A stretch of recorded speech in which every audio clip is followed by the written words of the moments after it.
Anyari kay Klay Thompson, nag-chow sa napaka-importanteng game mga bro. Iyak si Stephen Curry sa nangyari, napagod bumuhat si Steph. Eto na ata ang katapusan ng dynasty.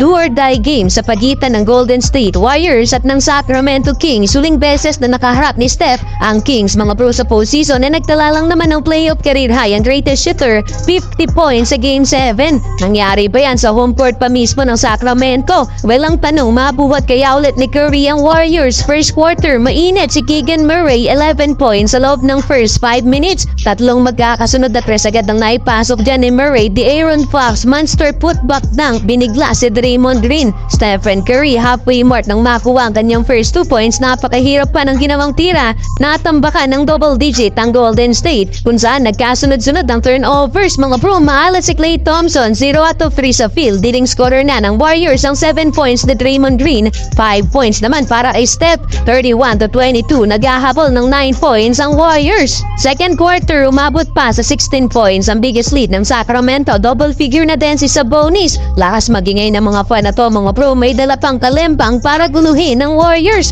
Pero dito malabyan kay Jonathan Kuminga na kumana ng 6 straight points at naibaba na ng Golden State sa single digit etong lead ng Kings. 12 points off the bench para kay JK.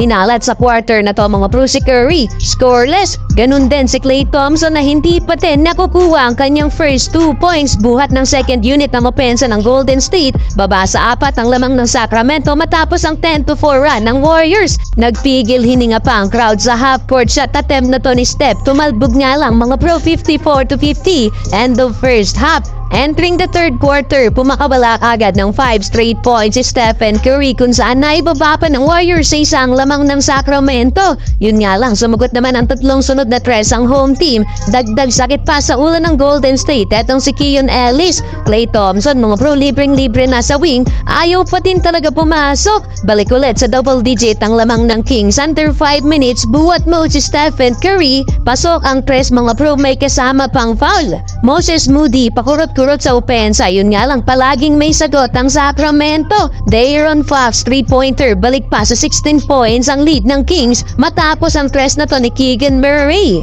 Naghahabol pa din ng malaki ang Golden State mga bro, 91-76, end of third quarter. Well, fourth quarter, hirap lang ang makapuntos ang Warriors. Di pa na-counted tong tres na sana ni Steph dahil naunang mag-commit ng foul ang rookie na si Podziemski. Maintaining sa double digit ang lamang ng Sacramento, lumobo pa yan sa 19 points mga pro. Back-to-back 3-pointer mula kay Murray at Harrison Barnes. Na-turnover pa ni Stephen Curry ang bola. Unti-unti nang nawawala ang momentum sa Warriors mga pro. Kulang na lang umiyak na etong fan ng Golden State mga pro. 0 out of 10 pa din si Klay Thompson at patungo-tungo na parang sumusuko na si Stephen Curry. Well, hindi na nahabol pa ng Warriors mga pro ang malaking lamang ng Sacramento Kings at sa uli mga pro, nalaglag sa play-in tournament ang Golden State Warriors.